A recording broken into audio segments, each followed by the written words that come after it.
Hello everyone, welcome back to my channel. आज इस video में हम लोग DLED NIOS के इम्पॉर्टेंट नोट्स डिस्कस करेंगे। इसमें मैं आपको जितने भी ब्लॉक है उसको समरी वीडियो में बना के हाइलाइट्स मैंने ऑलरेडी करके रखा, बस मैं आपको एक्सप्लेन करूँगी। बहुत ही शॉर्ट टाइम में बहुत ही क्रिस्टल एंड क्लियर चीज़ें मैं आपको एक्सप्लेन करूँगी। अगर आप किसी भी टीचिंग एग्जाम की प्रिपरेशन कर रहे हैं, including your DSSB, including your KVS, including your super TET, including your all kinds of state TETs, ये बहुत इंपॉर्टेंट है। और DLED वालों बच्चों के लिए भी बहुत इंपॉर्टेंट है, क्योंकि उनकी सेकेंड सेमेस्टर का जो कंपलसरी पेपर है फर्स्ट, उसका ये एक इम्पॉर्टेंट पार्ट है। तो without delay let's start this video. सबसे पहले प्रारंभिक शिक्षा, ठीक है, एलिमेंट्री एजुकेशन। प्रारंभिक शिक्षा यहाँ पे जो बात हो रही है वो बेसिकली क्लास 1 to 5 की बात नहीं हो रही है। एलिमेंट्री एजुकेशन दैट मीन्स कि भारत में जो एलिमेंट्री एजुकेशन है वो कैसे आया, उसका डेवलपमेंट कैसे हुआ, कैसे उसका विकास हुआ, पहले टाइम में शिक्षा कैसे चलती थी, आज के टाइम में शिक्षा कैसे चलती है, इसके बारे में हम लोग डिटेल में पढ़ेंगे। देखिए, ये जो आपका है भारत में प्रारंभिक शिक्षा एक सिंहावलोकन, मतलब कि एलिमेंट्री एजुकेशन इन इंडिया, ये 4 यूनिट्स में डिवाइड है। Unit first, unit second, third and fourth. First में हम लोग Indian education system 1, Indian education system 2, education जो कि फंडामेंटल राइट्स है, और आपका organisational structure of elementary education की सब कुछ हम लोग बिल्कुल डिटेल में पढ़ेंगे। आज मैं केवल और केवल यूनिट फर्स्ट आपसे डिस्कस कर रही हूँ। यूनिट फर्स्ट का भी पार्ट 1 है और कल इसका पार्ट 2 आएगा। तो अगर आप लोगों ने इसका पार्ट 1 देखा है तो प्लीज़ इसका पार्ट 2 ज़रूर वॉच आउट करिएगा। आपको काफ़ी हद तक चीज़ें समझ में आ जाएंगी कि मैं कैसा पढ़ा रही हूँ, कैसे आपको समझ में आ रहा है या नहीं। और अगर आपकी कोई भी डाउट है तो आप प्लीज़ कमेंट सेक्शन में जाके मुझसे पूछ सकते हैं, ठीक है। So without delay let's start this video. सबसे पहले हम बता रहे हैं कि यूनिट 1 में आपको क्या पढ़ना है। यूनिट 1 में आप ये पढ़ेंगे कि एंशियंट टाइम में इंडिया में जो एजुकेशन थी वो कैसे दी जाती थी, उसका क्या प्रोसेस था, उसकी क्या पद्धतियाँ थी, ठीक है। गुरु कैसे पढ़ाता था, गुरुकुल शिक्षा प्रणाली के बारे में आप पढ़ेंगे, गुरु के उत्तरदायित्व, उसके कर्तव्यों के बारे में पढ़ेंगे।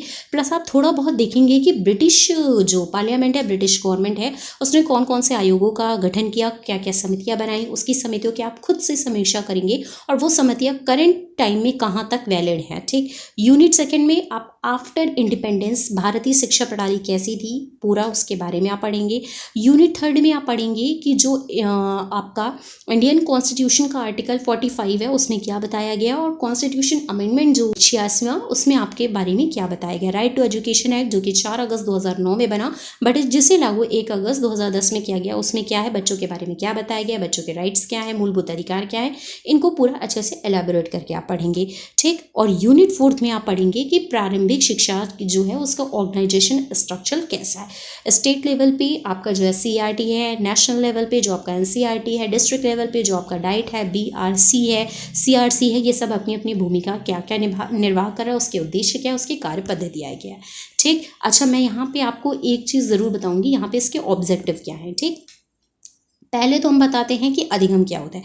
देखिए, ये लाइन से आपकी जितनी समितियां हैं वो बिल्कुल टिप्स पे पढ़ रटी होनी चाहिए कि ठीक है, मतलब कि प्राचीन काल में जो शिक्षा थी वो कैसे चलती थी। इसके अलावा लॉर्ड मैकॉले की शिक्षा नीति, फिर आप वुड डिस्पैच पढ़ेंगे 1854, हंटर कमीशन 1882 का पढ़ेंगे, फिर विश्वविद्यालय संबंधी आयोग जो कि 1902 में आया था, फिर सैंडलर आयोग जिसमें पूरा डिस्क्राइब किया गया था विश्वविद्यालय के बारे में, हार्टग में जिसमें आपका सैंडलर आयोग जिसमें बताया गया था कि इंटर लेवल पे कैसे काम होगा, हार्टलर में जिसमें हाई स्कूल में बताया गया था, समरूप में सब कुछ मिला जुला था।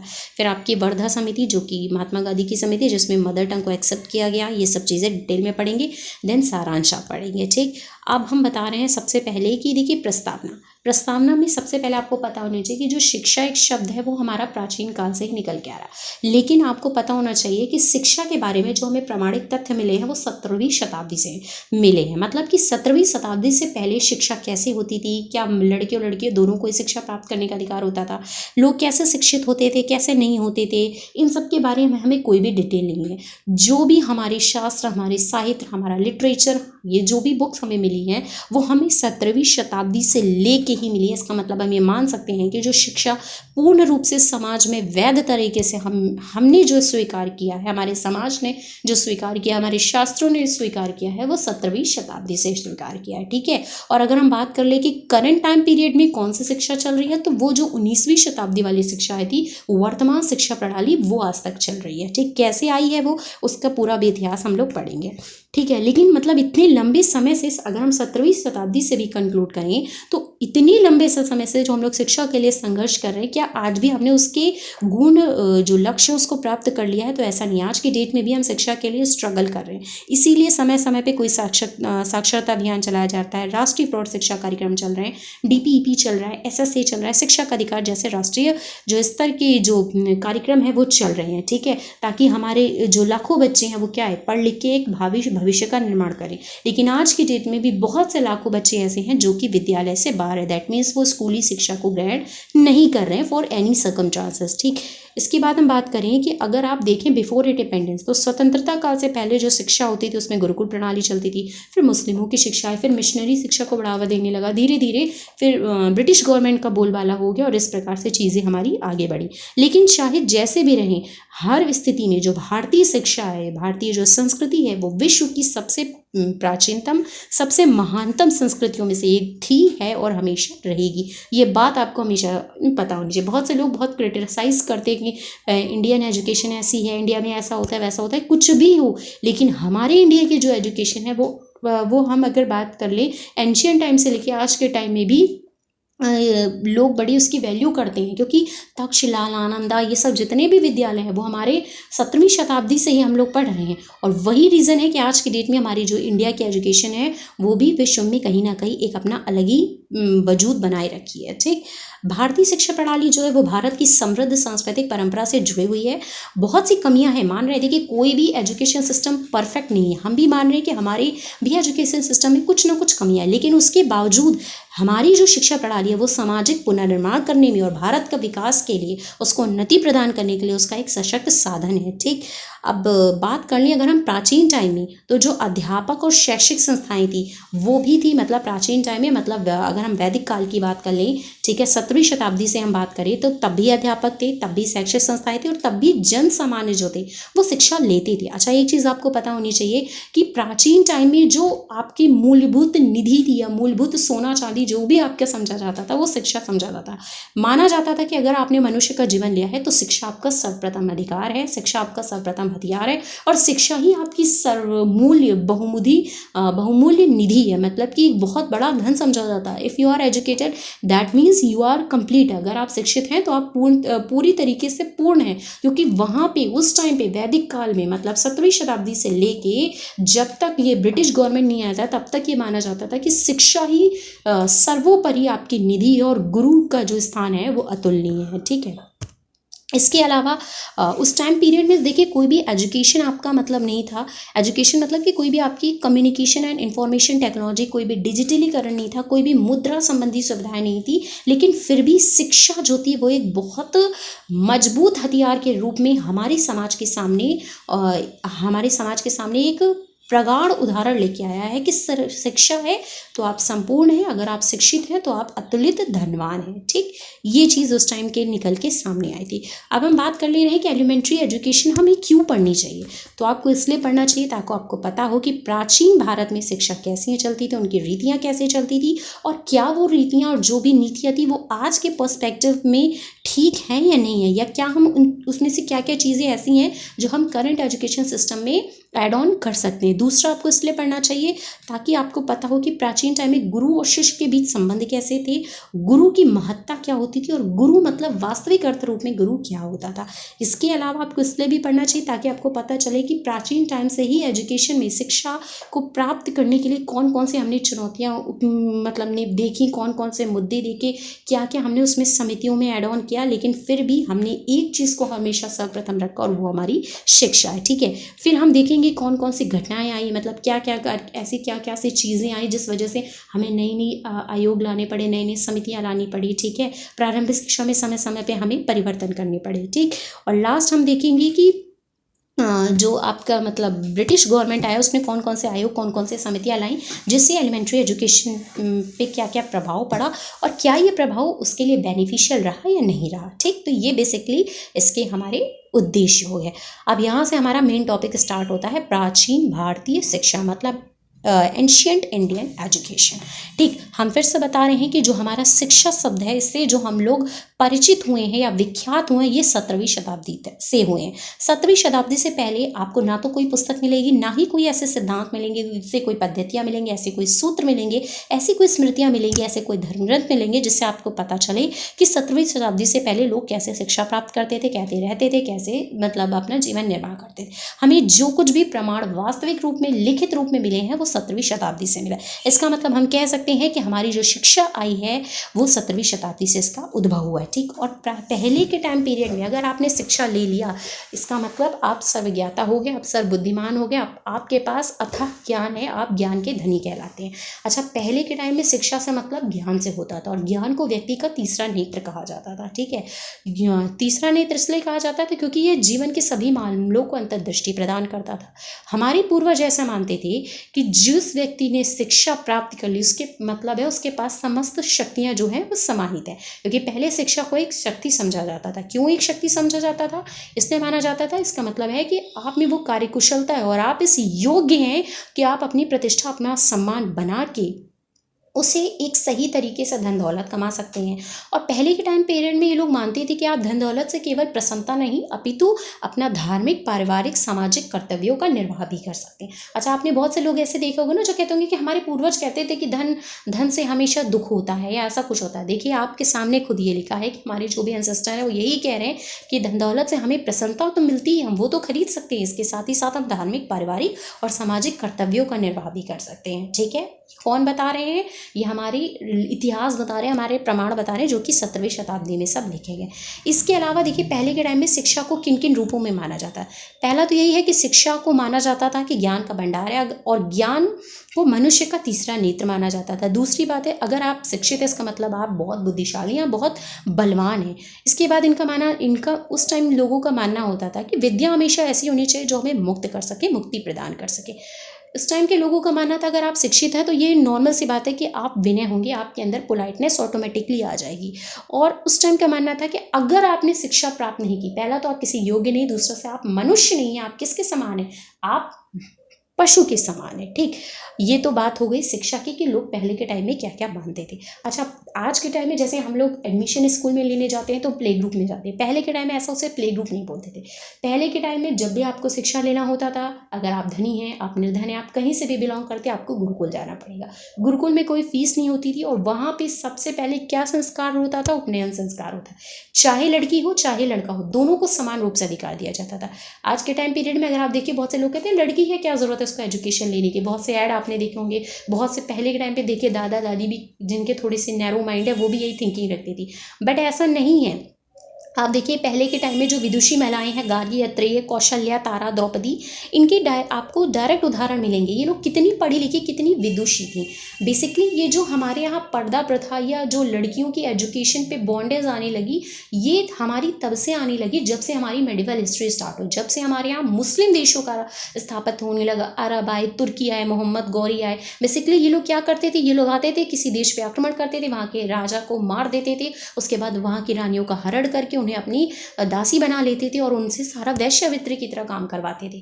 तो जब ये प्रोसेस स्टार्ट होने लगा, तब से जो फीमेल है, इनको पर्दा प्रथा में रखा जाने लगा, इनको एक भोग की वस्तु की तरह ट्रीट किया जाने लगा। ठीक है, इनको ये माने जाने लगा कि इनका काम ही है केवल जो भी पुरुष प्रधान है उनको शारीरिक सुख प्रदान करना, अत्यंत इनका कोई कार्य नहीं। क्योंकि ये चाहे पर जितना भी पढ़ लिख लें, अंतिम इनका लक्ष्य किसी भी पुरुष को शारीरिक सुख देना है। इसीलिए तब से ये जो बिल्कुल ये जो मेल ईगो टाइप की जो आपके यहाँ चीज़ें आने लगी, वो तब से आने लगी। लेकिन अगर आप बिफोर मेडिवल जाएंगे तो एंशियंट हिस्ट्री जब आप पढ़िए तो देखिए वहाँ पे आपको कितनी द्रौपदी टाइप की यहाँ पे आर्यव्रत में मिलेंगी, यहाँ पे आपको गौतम बुद्ध की मौसी मिलेंगी, आपको मतलब बहुत सी ऐसी फीमेल मिलेंगी जो वहाँ जाके पर्सनली मतलब गुरुकुल में जाके पढ़ती थी, विदुषी बनी है, धनुर्विद्या जिन्होंने ग्रहण किया। इसका मतलब ये कह सकते हैं हमारे शास्त्र, हमारे जो भी वेद वेदांगे बताते हैं कि पहले से ही हमारे यहाँ स्त्रियों को एक तो पूजनीय माना जाता था, दूसरा उनकी शिक्षा को कभी भी बाधित नहीं किया गया। ठीक, इसके अलावा या उस टाइम पीरियड में दो प्रकार की शिक्षा होती थी, एक निम्न स्तर की, उच्च स्तर की। देखिए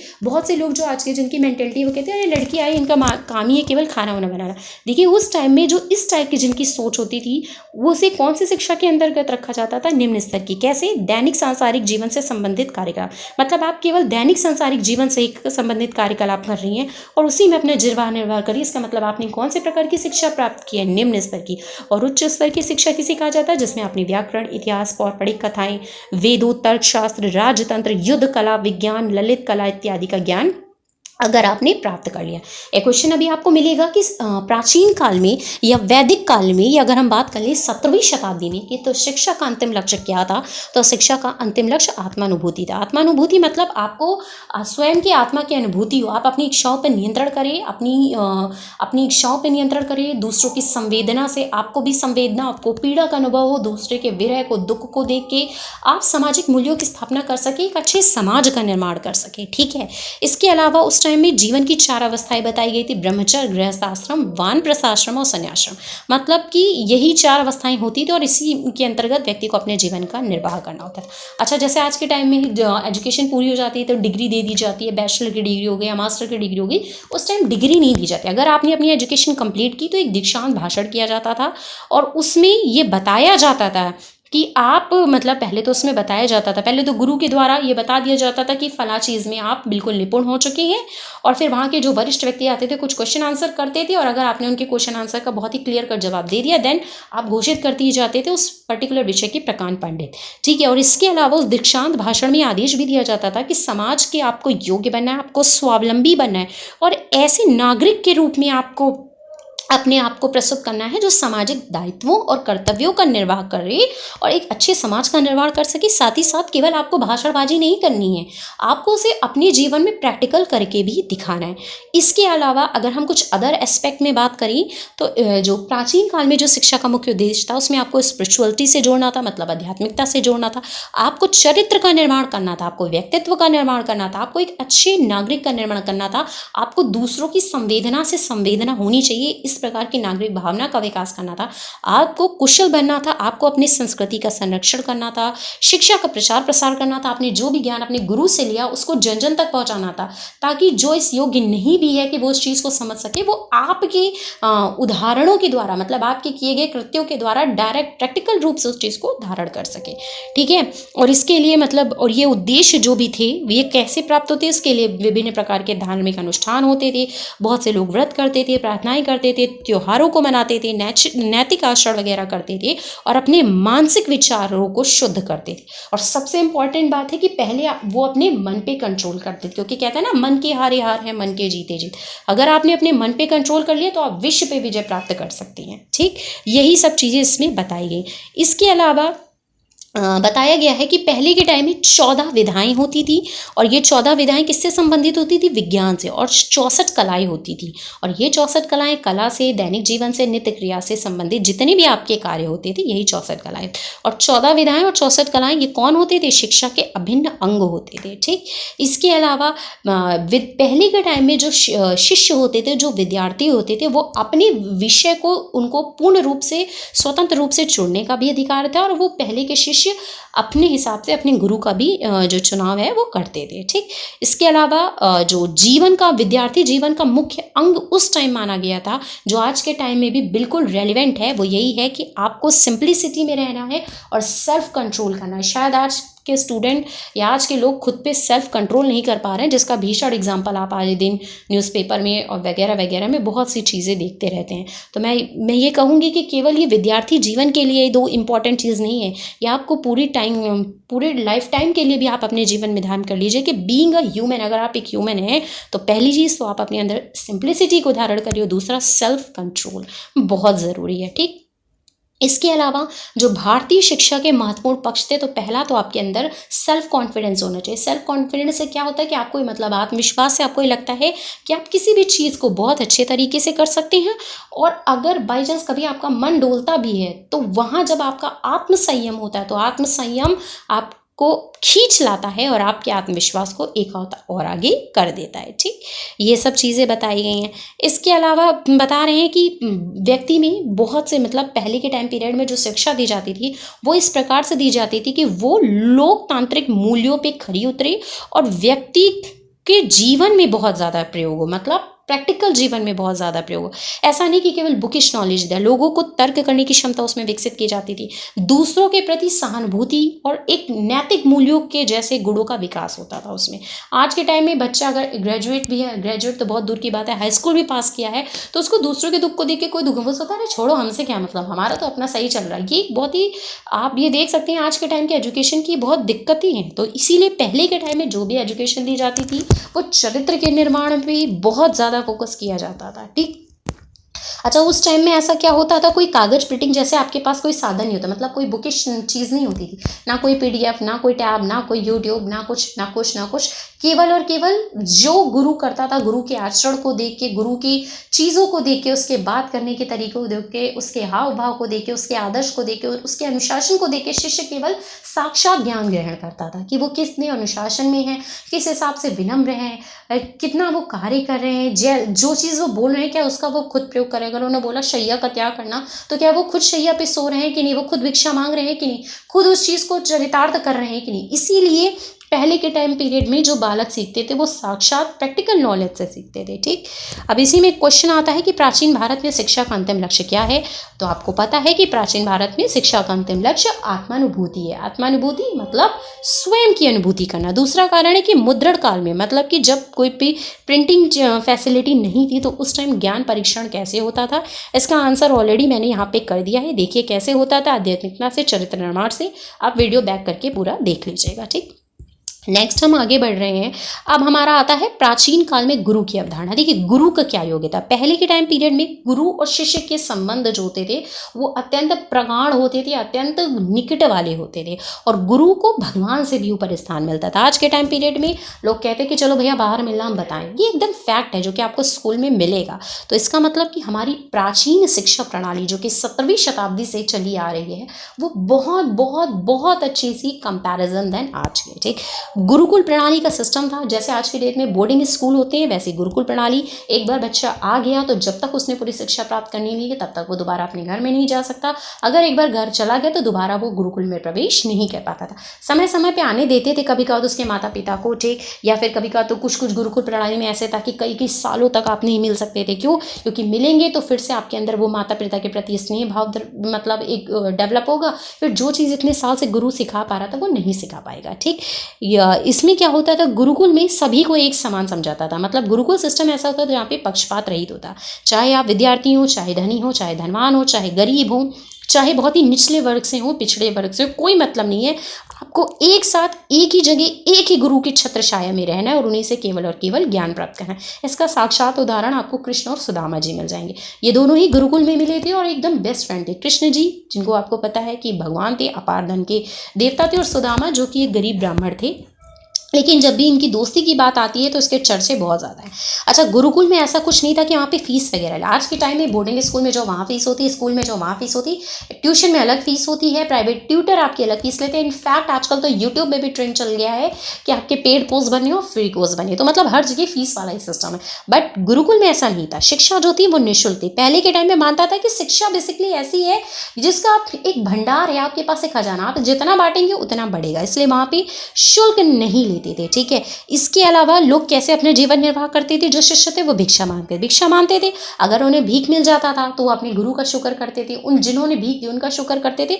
तो यहाँ पे उनके अंदर कृतज्ञता जैसे गुणों का विकास हो। दूसरा, उनमें विनम्रता आई कि उन्हें कैसे किसी से बात करना है। ठीक, ये चीज़ जो आज के डेट में बहुत आजकल देख रहे हैं ना, ग्रेटिट्यूड, यही ग्रेटिट्यूड उस टाइम से ही चलता आ रहा है। इसका मतलब जो भी चीज़ें हम आज पहली बार देख रहे हैं ये सब हमारे शास्त्रों में, हमारी शिक्षा में, हमारी प्राचीन शिक्षा प्रणाली में ऑलरेडी सब कुछ वर्णित है। ठीक, तो यहाँ से बच्चे के अंदर पोलाइटनेस आई और कौन सा गुण डेवलप हुआ, ग्रेटिट्यूड का। ठीक, इसके अलावा इस टाइम कोई भी जातिवाद नहीं था, क्योंकि सभी एक समान थे, सभी एक ही गुरु की छत्र छाया में एक समान तरीके से ज्ञान लेते थे, तो कोई जातिवाद जैसा कोई सिस्टम उस टाइम नहीं था। गुरु ही गुरुकुल का मुखिया होता, तो उसे आप प्रिंसिपल डायरेक्टर जो चाहे वो कह लीजिए। इसके बाद अगर गुरु शुल्क ले भी, गलत वैसा तो लेता नहीं था, लेकिन अगर उसने लिया तो पहली बात तो वो निषेध या फिर वर्जित नहीं समझा जाता था और उस गुरु को निंदनीय दृष्टि से देखा जाता था। ठीक है, क्योंकि उस टाइम माना जाता कि विद्या एक दान है और दान को हमेशा दान ही रहने देना चाहिए। जब आप उसका मूल्य अदा करेंगे तो वो दान कैसा, ठीक है। इसीलिए पहले के ज़माने में विद्या दान सबसे बड़ा दान माना जाता था। ठीक है, और इसमें माना जाता अगर आप अपने ज्ञान को बेच रहे हैं तो इससे ज़्यादा ओछा कार्य कोई और हो नहीं सकता। ठीक, अच्छा, गुरुकुल चलता कैसे था? तो जो बड़े बड़े राजा होते थे या जो परोपकारी व्यक्ति होते थे या फिर जो धनी वर्ग के लोग होते थे, ये अपना टाइम पे दान देते रहते, या फिर जब किसी शिष्य ने अपना पूरा गुरुकुल का कार्य समाप्त कर लिया तो वो अपने गुरु को खुशी से, अपनी इच्छा से कुछ गुरु दक्षिणा स्वरूप देता था। और इन्हीं सब छोटी छोटी चीज़ों से गुरु का जो कार्य था वो धीरे धीरे उनका निर्वाह होता रहता, क्योंकि उस टाइम माना जाता था कि गुरु धन का संचय करके क्या करेगा, क्योंकि धन को एक मतलब धीरे दृष्टि से देता था। उस टाइम पीरियड में जो शिक्षा थी वही सर्वोत्तम आपकी निधि थी, वही सर्वोत्तम आपका सोना चांदी हीरा मोती, जिससे आप कह लीजिए वो सब कुछ था। तो इसलिए इन लोगों को मानना ये था उस टाइम के गुरुओं का कि गुरुकुल चलाने के लिए जितना भी धन उन्हें आवश्यक है वो उनको कहीं ना कहीं सहायता से मिल जाता है, इसलिए उन्हें धन संग्रहण करने के लिए कोई ज़रूरत नहीं होती है। ठीक, अच्छा, गुरु की टाइम पहचान क्या होती थी? हम कैसे कहें कि हमारा फलाना व्यक्ति गुरु है? पहला तो गुरु केवल उसी व्यक्ति को ही समझा जाता था जो विद्वान होता था, जो विशेषज्ञ होता था उत्कृष्ट विषय का, जो आध्यात्मिक रूप से बहुत प्रबुद्ध व्यक्ति का होता था। ठीक, बस उसी को ही हम लोग गुरु कहते थे। और उस टाइम जो गुरु था उसका स्थान माता पिता से, भगवान से भी सर्वोपरि था। तभी आजकल कहा जाता है, या बहुत टाइम पहले से ही, वो उस टाइम की ही आपने देखा होगा कि गुरु ब्रह्मा गुरु विष्णु गुरु देवो महेश्वरा गुरु साक्षात परम ब्रह्म तस्मै श्री गुरुवे नमः। इसका मतलब हमारे शास्त्र बताते हैं, 17वीं शताब्दी से हमें जहाँ पे प्राणाय बताते हैं कि गुरु का स्थान सर्वोपरि है और गुरु का स्थान कोई नहीं ले सकता। अच्छा, विद्यार्थी का मतलब क्या होता है? विद्यार्थी का मतलब होता है विद्या का ग्राही, जो हमेशा विद्या प्राप्त करने के लिए तत्पर है। अगर मैं खुद को कहूँ तो मैं भी खुद को एक स्टूडेंट ट्रीट करती हूँ। स्टूडेंट का मतलब जिसके अंदर हमेशा सीखने की चाह होती है, वही स्टूडेंट। स्टूडेंट मतलब ये नहीं कि आप कॉलेज हैं, आपके स्कूल कॉलेज गोइंग स्टूडेंट है, school going student. No, student means that कि लाइफ लॉन्ग लर्नर। और जब आप एक लाइफ लॉन्ग लर्नर खुद को ट्रीट करते हैं, देन आप एक अच्छे टीचर होते हैं, एक अच्छे जो भी फील्ड में आप जाना चाहते हैं उसमें आप एकदम हमेशा टॉप पे होते हैं। क्यों? क्योंकि आपके अंदर हमेशा एक ईगर होता है कि मुझे ये चीज़ सीखनी है, एक ललक होती है, क्यूरियोसिटी होती है। इसीलिए हमेशा किसी भी फील्ड में रहिए, always treat yourself just like a student. Student means that life long learner. ठीक, ये चीज़ हो गई। इसके अलावा देखिए, गुरु जो था, इसमें बता रहे हैं कि गुरु जो था तो वही डायरेक्टर, वही प्रिंसिपल, वही एचओडी खुद ही होता था और उसी के अंदर सारी विद्वता होती थी और वो खुद के अपने शिष्यों के लिए कई बार बलिदान भी देने से नहीं चूकता था। ठीक, अच्छा, एक सिस्टम आजकल आप देख रहे होंगे मॉनिटर वाला। ये मॉनिटर वाली जो प्रणाली है ये आज की नहीं है, ये वैदिक काल की है, प्राचीन भारत की है, 17वीं शताब्दी की ही प्रणाली है। क्यों ऐसा क्यों है? जैसे फॉर एग्जाम्पल गुरु को कहीं जाना होता था, क्योंकि गुरु का जो संबंध होता बड़े बड़े राजा महाराजा और प्रकांड पंडितों से होता था, तो अगर किसी भी कारणवश उनके यहाँ कुछ आयोजन हो गया या कुछ कर्मकांड हो गया, उनको वहाँ जाना पड़ता था, तो उनकी अनुपस्थिति में जो उनका पुत्र होता था या फिर जो वरिष्ठ शिष्य होता था, जो चतुर योग्य वरिष्ठ शिष्य होता था, वो छोटी कक्षाओं को पढ़ाता था। और धीरे धीरे ये जो सिस्टम जब आपका मतलब आपका न्यू एजुकेशन सिस्टम आया, ठीक है, ये ब्रिटिश गवर्नमेंट के आने के बाद से, तो इसे कन्वर्ट कर दिया गया मॉनिटर में। ठीक, ये एक चीज़ है। अच्छा, गुरु की भूमिका तो सभी को पता है कि उस टाइम गुरु जो था उसकी भूमिका भगवान से भी तुलनीय थी, मतलब ऊपर थी। ठीक, उस टाइम जो गुरु होता था वो एक माता पिता का भी कार्य करता था, क्योंकि अब उसे कई कई साल केवल किसके साथ बिताने? अपने शिष्यों के साथ। और शिष्य को किसके साथ बिताने? गुरु के साथ। ना कोई फ़ोन, ना कोई कुछ, ना कोई डिजिटलीकरण, ना कोई कम्युनिकेशन स्किल, ना कोई बहुत ज़्यादा आपके मतलब ये आपके व्हीकल वगैरह थे, कुछ नहीं था। तो कई कई कोसों दूर जाना पड़ता था। मतलब आप ऐसे चलिए सालों साल निकल जाते थे, पैदल पैदल चलते। तो इसका मतलब कि आप जहाँ है आप है और आपके स्टूडेंट है। तो इसलिए वो एक अध्यापक का भी रोल करता था, माता पिता का भी, विद्वान का भी, धर्म प्रचारक का भी, मित्र का भी, दार्शनिक का भी और पथ प्रदर्शक का। अच्छा, आवश्यक पड़ने पर उस टाइम में गुरु तो थे वो दंड भी देते थे। ठीक है, तब क्यों देते थे? क्योंकि पहले के टाइम पीरियड में लोगों का मानना था कि अगर आप जब तक बच्चे को पनिश नहीं करोगे उससे गलती का एहसास नहीं होगा, लेकिन आज के टाइम में ऐसा हो गया क्योंकि बच्चे को दंड ही नहीं देना है। अच्छा, कुछ टाइम पीरियड में आज के अकॉर्डिंग ये सही भी है क्योंकि कुछ कुछ टीचर भी ऐसे होते हैं कि उनको इतना ज़्यादा एंगर आने लगा, उनको खुद पे कंट्रोल ही नहीं कि उनको किस लेवल तक बच्चे से ट्रीट करना। और पहले के टाइम पे लोग इतनी ज़्यादा मतलब पढ़े लिखे इतना ज़्यादा तपस्वी होते थे कि उन्होंने अपने क्रोध को कंट्रोल कर लिया था, इसलिए उनको गुस्सा नहीं आता था। लेकिन आज के डेट में हम लोग को 4 बात कोई बोल देता है हमें तुरंत उबार आने लगता है। इसीलिए आज के टाइम पीरियड में दंड ना देना कहीं कहीं तक सही भी और कहीं कहीं तक गलत भी है। देखिए, हर चीज़ के प्रोज एंड कॉन्स होते हैं, वो तो डिपेंड करता है पर्सन टू पर्सन। ठीक, अब यहाँ पे आते हैं हम बात फिर से अपने टॉपिक पे। अध्यापक और शिष्य में पहले जो था मतलब गुरुकुल प्रणाली में एकदम पिता और पुत्र की तरह संबंधित है। ठीक, अच्छा, पहले के टाइम पीरियड में जो शिक्षा होती थी वो कैसे दी जाती थी? गुरु जो होता था वो एक अपने उच्च पदवी पे बैठता था, मतलब अपना आसन होता था, उनका शिष्य उनका पूरा आसन वगैरह तैयार करते थे। ठीक, उनके लिए भोजन पानी सबकी व्यवस्था करते थे। जो गुरु होता था अपने शिष्यों को व्याख्यान विधि प्रवचन वाद विवाद के द्वारा ज्ञान प्रदान करता था और समय समय पर उनका मूल्यांकन करता रहता। अच्छा, आजकल के टाइम में जो आपने एजुकेशन पॉलिसी में एक कंटिन्यूअस एंड जो आपका कॉम्प्रिहेंसिव इवैल्यूएशन देखा, ये पहले से ही आ रहा था। मतलब मूल्यांकन सतत और व्यापक जो था ये प्राचीन काल से ही चला आ रहा था। प्राचीन काल से कैसे चला? फॉर एग्जाम्पल, उन्होंने वेदों का कोई ज्ञान दिया, ठीक, अब तुरंत ही कभी या फिर अपना खाना खाने चले, अपना भोजन ग्रहण करने चले, शिष्य ने गुरु का भोजन लगाया और भोजन से पहले भी शायद कोई प्रार्थना होती थी पहले में, तो उन्होंने पूछ लिया कि बताइए भोजन से पहले कौन से मंत्रों का चारण करते हैं। यहाँ पे उन्होंने तुरंत सतत मूल्यांकन कर लिया। व्यापक मूल्यांकन कैसे किया? जैसे बच्चे को क्रोध के बारे में बताया, क्रोध पे कैसे काबू करना है, ये करना है वो करना है। ठीक, फॉर एग्जाम्पल, गुरु ने हफ्ते भर बाद उनको कोई कार्य दिया, बच्चे को बहुत गुस्सा आने लगा कि इस गुरु ने सबसे ज़्यादा कठोर कार्य मुझे ही दे दिया और सबको हल्का दिया, मुझे कठिन कार्य दे दिया। फिर वापस जब उस कार्य को पूरा नहीं कर पाया तो वो गुरु के पास गया, उन्होंने गुरु से पूछा कि भैया आपने मुझे इतना कठिन कार्य दिया और सबको उससे गुस्सा आने लगा, तो वहां पे उन्होंने उसका व्यापक मूल्यांकन कर लिया कि देखो तुमको मैंने क्रोध का ज्ञान दिया लेकिन तुमने अपने क्रोध पे काबू नहीं पाया, तो यहाँ पे उन्होंने क्या किया, उनका व्यापक मूल्यांकन कर दिया। तो इसी प्रकार से सतत और व्यापक मूल्यांकन की जो प्रक्रिया है वो प्राचीन काल से हमारी चली आ रही। अच्छा, उस टाइम पीरियड में कोई भी एग्जाम नहीं होते थे आज की तरह। अच्छा, एग्जाम नहीं होते थे तो कोई डिग्री भी नहीं दी जाती थी, कोई सर्टिफिकेट भी नहीं जाते थे। फिर कैसे पता चलता था कि फला बच्चे ने फला चीज़ का ज्ञान प्राप्त कर लिया, मतलब शास्त्रों में निपुण हो गया, वेदांग में निपुण हो गया, उपनिषद का ज्ञान हो गया, प्रकांड पंडित हो गया। तो उस टाइम क्या होता था, जब दीक्षांत समारोह किया जाता था, गुरु जो है वो पर्टिकुलर शिष्य के घोषणा कर देता था सभी के सामने कि इस अमुक विद्यार्थी ने इस चीज़ का अध्ययन जो है वो पूरा प्राप्त कर लिया और अब हम इसे मतलब इस चीज़ की उपाधि प्रदान कर रहे हैं, मतलब मुख से ही ऐसे बोला जाता। उसके बाद फिर एक विद्वानों की मंडली कुछ टाइम बाद बुलाई जाती थी। फिर वह मंडली उससे प्रश्न पूछते थे, कुछ वाद विवाद करते थे, कुछ ऐसे प्रश्न पूछते थे जैसे क्रोध आया क्या करे। जब वहाँ पे उन विद्वान मंडली के सामने वो शिष्य वो बालक अपनी योग्यता सिद्ध कर लेता था, ठीक, तब उसे उस विषय में प्रकांड पंडित जो है वो घोषित कर दिया जाता था और फाइनली उसे एक विद्वान व्यक्ति के रूप में स्वीकार कर लिया जाता था। ठीक है। अच्छा, विद्यार्थी जो होता था उस टाइम पीरियड में अपना गुरु भी चुन सकता था और किस विषय में उसे ज्ञान प्राप्त करना है, वेदों में, वेदांगों में, उपनिषद में, शास्त्रों में, ठीक है, किसने ज्ञान प्राप्त करना पूर्ण रूप से चुनने के लिए स्वतंत्र होता था।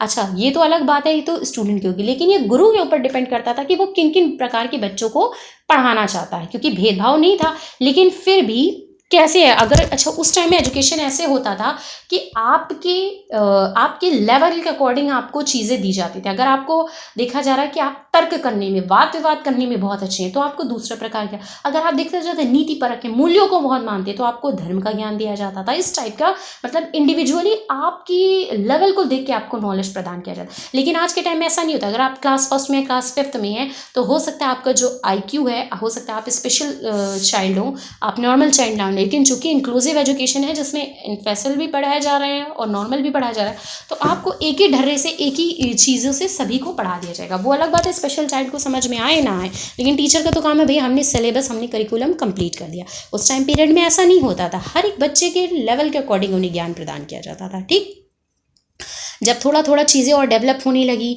मिशनरियों का समय आया, थोड़ा सा वैदिक काल धीरे धीरे बढ़ने लगा, थोड़ा सा पीछे हो गया, उसके बाद अब बड़े बड़े क्या थी, संस्थाएं भी स्थापित होने लगी। फिर वहाँ पे परीक्षाएं आयोजित होने लगी और परीक्षाएं बहुत कठिन होती थी, जैसे तक्षशिला नालंदा विश्वविद्यालय, विक्रमशिला हो गया, वल्लभी, नाडिया हो गया, काशी बनारस। अच्छा, ये इतनी ज़्यादा इनके एग्जाम टफ होते थे, यहाँ पे केवल इंडिया के स्टूडेंट नहीं पढ़ने आते थे बल्कि बाहर से भी आते थे। ठीक, अगर मैं पूछूँ कि गुरुकुल की विशेषता क्या है तो उसमें इनकी मुख्य विशेषता ये है कि यहाँ पे जो भी शिक्षा दी जाती थी वो व्यक्तिगत आधार पर दी जाती है, मतलब बच्चों के स्तर के अनुकूल उन्हें दिया जाता था।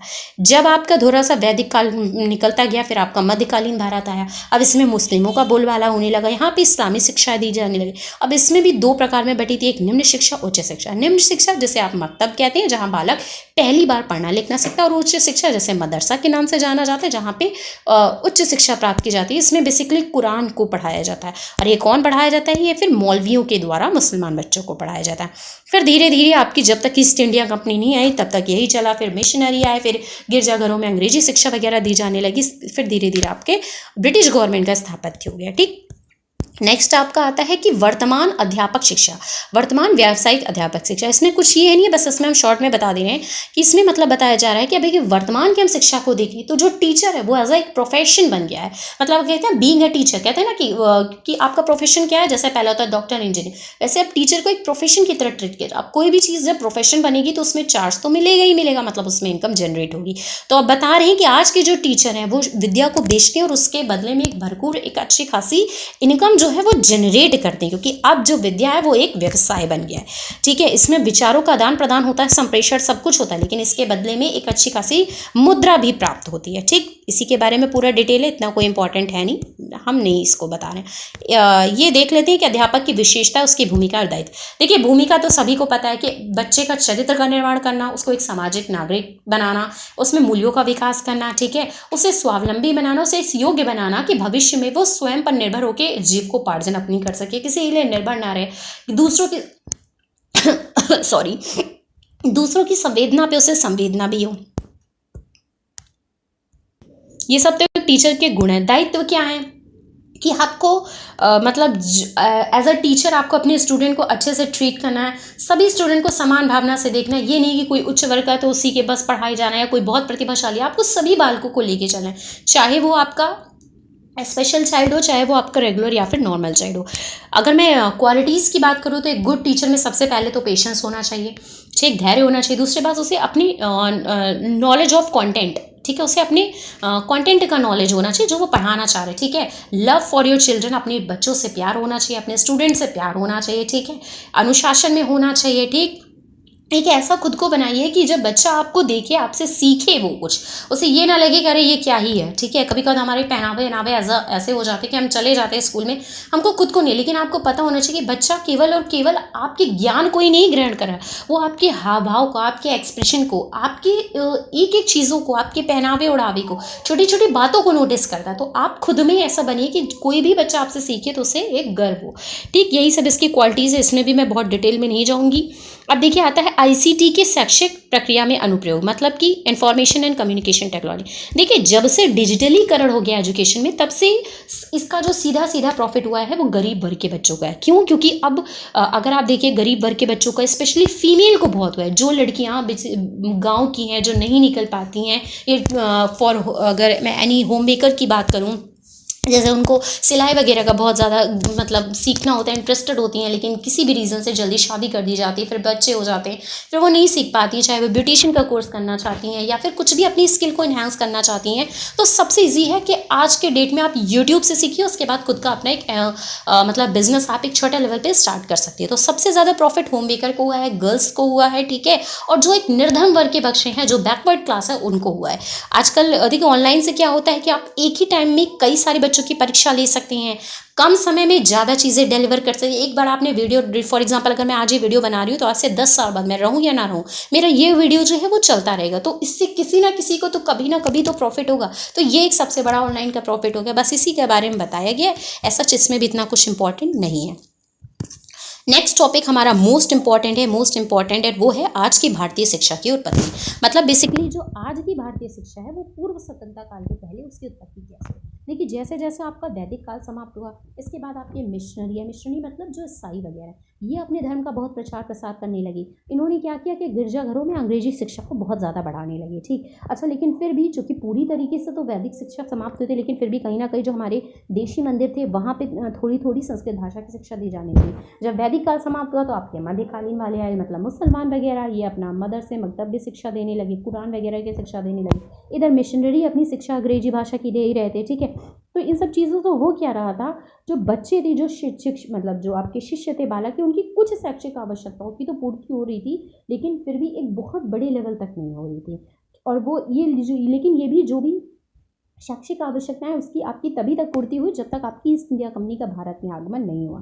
ठीक, आपकी ईस्ट इंडिया कंपनी मतलब जो ब्रिटिश गवर्नमेंट है वो आपका लगभग 19वीं शताब्दी में आया और यहीं से आपकी वर्तमान शिक्षा प्रणाली का आरंभ हुआ। इसका मतलब हम ये कह सकते हैं कि जो करंट में हमारा एजुकेशन सिस्टम है वो किसकी देन है, वो आपके ब्रिटिश गवर्नमेंट की देन है। और वर्तमान शिक्षा प्रणाली का आगमन कब से हुआ, ये आपका 19वीं शताब्दी से हुआ। ठीक, 19वीं शताब्दी में अब यहाँ पे आपका ब्रिटिश गवर्नमेंट, ब्रिटिश पार्लियामेंट आ चुकी थी, उनका रूल रेगुलेशन सब कुछ स्टार्ट हो गया था। ठीक है, तो इन्होंने एक चार्टर एक्ट लाया 1813 का, जिसमें ब्रिटिश पार्लियामेंट ने ईस्ट इंडिया कंपनी को आदेश दिया कि ये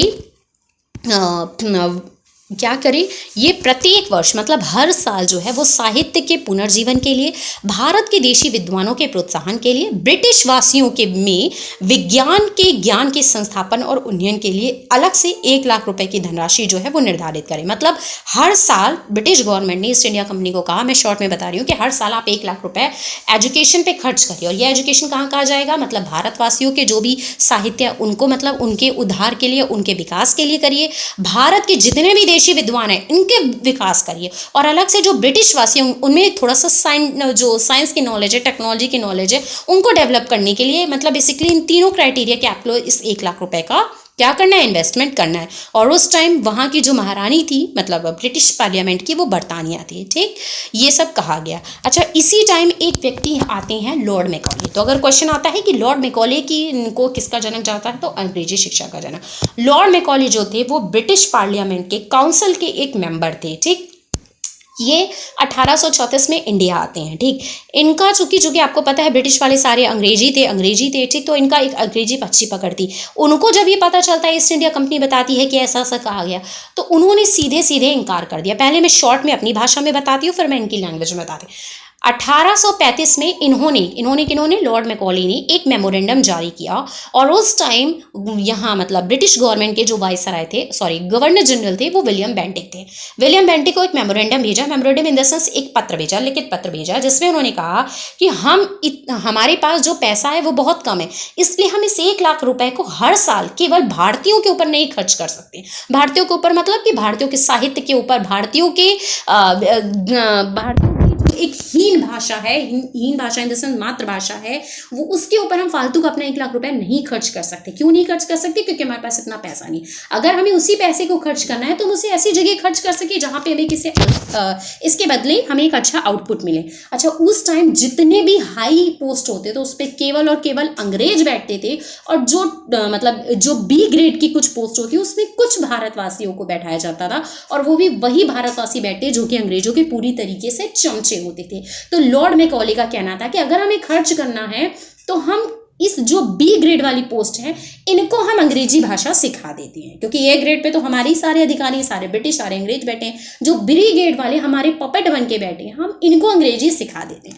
जब हम इनको अंग्रेजी सिखाएंगे तो ये अपने जो भी इनके निचले व्यक्ति हैं, जो भी इनके निचले भारतवासी हैं, जो हिंदी भाषी हैं शुद्ध, क्योंकि हिंदी से बहुत सख्त वाली नफरत थी, भारतवासियों से बहुत सख्त वाली नफरत थी, तो ये जो पपेट हमने अपने बैठाए, ये हमारे पपेट और भारतवासियों को अंग्रेजी सिखाएंगे। इस प्रकार जो अंग्रेजी शिक्षा है वो जन जन तक पहुंच जाएगी और भारत का विकास होगा। बेसिकली भारत का क्या ही विकास कर रहे थे, सोच रहे थे अपना ही प्रॉफिट होगा, क्योंकि हर व्यक्ति अंग्रेजी सीखेगा तो हमारी संस्कृति का बोलबाला होगा, हमारे लोग और ज्यादा यहाँ पे आएंगे। क्योंकि अंग्रेज, उनको पता था कि जो भारतीय हैं वो इतने बुच्चड़ हैं, इतने हीन हैं, इतने घटिया हैं कि अंग्रेजी कभी सीखना तो बहुत दूर की बात है, ये बोल भी नहीं सकते हैं। ठीक है, बेसिकली ये इनका दिमाग था। ठीक, और इस जो मेमोरेंडम था, इस पे जो गवर्नर जनरल थे बेंटिक ने उसे एक्सेप्ट कर लिया, और उन्होंने कहा कि हाँ, जो भारतीयों की भाषा है, भारतीयों का साहित्य है, वो बहुत ही पिछड़ा है और इससे किसी का भी कोई विकास नहीं होगा, इसलिए मैंडेटरी है कि यहाँ पे अंग्रेजी शिक्षा को लागू कर दिया जाए और अंग्रेजी शिक्षा को ही महत्व दिया जाए। यही इनका ओवरऑल जो आपकी फिल्ट्रेशन थ्योरी, जिसे अस्प्रदन सिद्धांत के नाम से जाना जाता है। ठीक, ये मैंने अपनी भाषा में बताया। अब इसी को ही हम इनकी लैंग्वेज में थोड़ा जानते हैं कि जब इन्होंने एक मेमोरेंडम तैयार किया, ठीक है, तो इन्होंने बताया कि जो भी हमारी देशज संस्कृति है, विधाएं हैं, देशज ज्ञान है, या फिर जो भी भाषाओं के माध्यम से संस्कृत, अरबी, फारसी के विरुद्ध एक निर्णायक अध्ययन लेते हुए लॉर्ड मैकॉले ने सीधे सीधे कहा कि हम इसमें 1 लाख रुपया खर्च नहीं करेंगे। और हम किस में खर्च करेंगे? हम केवल और केवल अंग्रेजी भाषा में खर्च करेंगे। क्यों? क्योंकि वही हमारी महान भाषा है, वही हमारी विकसित भाषा है, और जो विकास करेगी, जो एक विकास की भाषा है, वो केवल और केवल अंग्रेजी भाषा है, हिंदी भाषा नहीं है। ठीक, इसी को ही मकाले मिंट्स के नाम से जाना जाता है, या आप ये कहें कि यही हमारा मकाले मिंट्स के नाम से प्रख्यात बोली है। दूसरे शब्दों में अगर हम एज अ इंडियन की बात करें तो यही मकाले मिंट्स हमारे लिए एक कुख्यात मेमोरेंडम साबित हुआ। ठीक, यही जब से चलने लगा तब से मतलब बहुत ज़्यादा ही स्थिति जो थी वो हमारी खराब हो गई, क्योंकि भारतीयों की दशा जो थी वो बहुत बहुत बहुत ज़्यादा ही पिछड़ गई थी। ठीक, अब मैकॉले ने मैकॉले बेसिकली क्या काम करना चाहते थे? मैकॉले जो बेसिकली इन्होंने भारतीय पपेट अपने बैठाए थे बी ग्रेड पे, ये इनको एज अ मीडिएटर की तरह ट्रीट करना चाहते थे। ये चाहते थे कि हम ऐसे भारतीयों को केवल शिक्षित करें जो रंग रूप से तो भारतीय हो, लेकिन अगर हम दिमाग की बात करें, विचारधारा की बात करें, बुद्धि की बात करें और रुचियों की बात करें तो वो पूरी तरीके से क्या हो, हमारे अंग्रेज हों। इसीलिए ये जो उन्होंने बी ग्रेड पे जितने लोगों को बैठाया था, कुछ चुनिंदा भारतीयों को, उनको ये पूर्ण रूप से अंग्रेजी सिखाना चाहते थे, और उनको ये सिखा रहे थे कि अगर आपसे कोई हिंदी में बात करे तो आप उसे समझिए हिंदी मतलब तुच्छ लोग, तुच्छ प्राणी, तुच्छ भाषा, आपका साहित्य तुच्छ है। तो किसी भी प्रकार से आप हमेशा हमारे बी ग्रेड पे बैठे रहेंगे, और अगर आप खुद हिंदी बोलेंगे तो आपकी और उनकी तुलना क्या ही हो सकती है। मतलब बेसिकली जो अपने पपेट थे, जो भारतवासी इनके एकदम पपेट बन गए थे, उनको ये बढ़ा चढ़ा के सिखा रहे थे कि ठीक है कि अगर आप अंग्रेजी सीख लेंगे तो आप उनसे बहुत बड़े व्यक्ति बन जाएंगे, और फिर आप उन पे राज करेंगे, जैसे हम आप पे राज करें ऐसे आप उन पे राज करेंगे। ठीक है, तो अब चूंकि वही बात है कि फूट डालो राज करो वाली नीति अंग्रेजों की शुरू से थी, तो यही काम उन्होंने किया। ठीक, अच्छा, एक सबसे ज़्यादा उनका जो बयान है जो कि बहुत ज़्यादा दुख देने वाला है, इन्होंने एक बार कहा था कि एक अच्छी यूरोपीय लाइब्रेरी की एक अकेली अलमारी की अगर हम तुलना करें तो वो एक अकेली हमारी अलमारी जो है वो समस्त भारत और अरब के पूरे साहित्य से बहुत अच्छी है। इसका मतलब डायरेक्टली इन्होंने हमारे जो इंडियंस हैं, हमारे जो इंडियन कल्चर्स हैं, जो इंडियन लिटरेचर है, इंडियन साइंस है, सबकी बहुत धज्जियां उड़ा दी थी। ठीक है, किसने उड़ाई थी? Lord Macaulay. क्योंकि भारत से, भारतवासियों से बहुत ज़्यादा चिढ़ता, क्योंकि इनको पता था कि हमारे भारतीयों में यूनिटी बहुत है, और उस यूनिटी को कैसे तोड़ा जा सकता है? वही फूट डलो और राज करो वाली नीति से। इसीलिए इन्होंने सीधे सीधे किसका सहारा लिया? वही जो इन्होंने अपने इंडियन पपेट बैठाए थे हाई लेवल पे, उनका कहा था कि हम आपसे आपकी पोस्ट नहीं छीनेंगे, बस आप यही काम करिए कि अपने साहित्य को हटा दीजिए, उसको घटिया बताइए, ये करिए वो करिए। अब वही बात है कि जब अपना ही वो सिक्का खोटा हो जाता है तो औरों से क्या कहना। तो जो इंडियन पपेट इनके थे उन्होंने भी यही शुरू कर दिया कि अंग्रेजी बहुत अच्छी है, ये बहुत अच्छी, और एट द लास्ट क्या हुआ कि जो इंडियन पपेट बैठाए थे उनको भी अंग्रेजों ने लात मार के अपने ही लोगों को बैठा दिया। तो क्या पूरी तरीके से फूट पड़ गया था? तो पूरी तरीके से हमारा ब्रिटिश गवर्नमेंट जो है वो आ गया था। ठीक, फिर बाद में यही हुआ कि गवर्नर जनरल जो बेंटिक थे उन्होंने एक्सेप्ट कर लिया, और उन्होंने इस आदेश दे दिया कि भारतीय शिक्षा प्रणाली के अंग्रेजी को ही शिक्षा का माध्यम स्वीकार किया जाए। और तब से लेके लगभग 2 शताब्दियों तक भारत में जो शिक्षा का आधार बना वो अंग्रेजी ही बना। और हम ये कह सकते हैं कि केवल 200 शताब्दियों की बात नहीं है, आज की डेट में भी जो कि हम लोग इंडिपेंडेंट हो चुके हैं, फिर भी स्वतंत्रता के पश्चात भी अंग्रेजी को ही शिक्षा का माध्यम मानते आ रहे हैं। और इतना ही नहीं, अंग्रेजों की तुलना में राष्ट्रीय भाषाओं से शिक्षित व्यक्ति को ही नहीं समझा जा रहा है। तो इसका मतलब जो मैकॉले की नीति थी वो इस कदर हमारे करंट एजुकेशन सिस्टम पे लागू हो चुकी है कि मतलब क्या ही कहना है। सीबीएसई बोर्ड वाले तो बिल्कुल यूपी बोर्ड वाले बच्चों का एक्सेप्ट ही नहीं करते, एक्सेप्ट इन द सेंस कि उनकी सीवी ही नहीं लेते। तो हम ये कह सकते हैं कि जो लॉर्ड मैकॉले की नीति थी वो आज की डेट में उतनी ही सटीक है जितनी उस टाइम उन्होंने की थी। ठीक, तो हम ये नहीं कह रहे हैं कि इंग्लिश एक खराब लैंग्वेज है, बिकॉज हमें जो कि ग्लोबलाइजेशन की हम बात कर रहे हैं, हम पूरी अगर यूनिवर्स से, पूरे मतलब विश्व से कनेक्ट होना चाह रहे हैं तो English is a very mandatory language to connect other people very easily, but as apart from that Hindi is also very important, है ना, क्योंकि because Hindi is our mother tongue, तो हम उसे रिजेक्ट नहीं कर सकते, हम हिंदी को एज अ सेकेंडरी लैंग्वेज नहीं ट्रीट कर सकते, क्योंकि ये हमारी शुरू से ही फर्स्ट लैंग्वेज थी। तो यही सब कुछ है, इसके बारे में हमने पढ़ा। कल से हम जो नया वीडियो लाएंगे उसमें हम इसके आगे का पार्ट पढ़ेंगे, कुछ पढ़ेंगे हंटर कमेटी, वुड डिस्पैच जैसे मैग्ना कार्टा कहा जाता है, ठीक है, अदर कमेटी। देन कल हमारा ये पूरा यूनिट फर्स्ट कंप्लीट हो जाएगा। वीडियो पसंद आया होगा तो प्लीज़ इसे शेयर ज़रूर करिएगा। Thank you to all for watching this.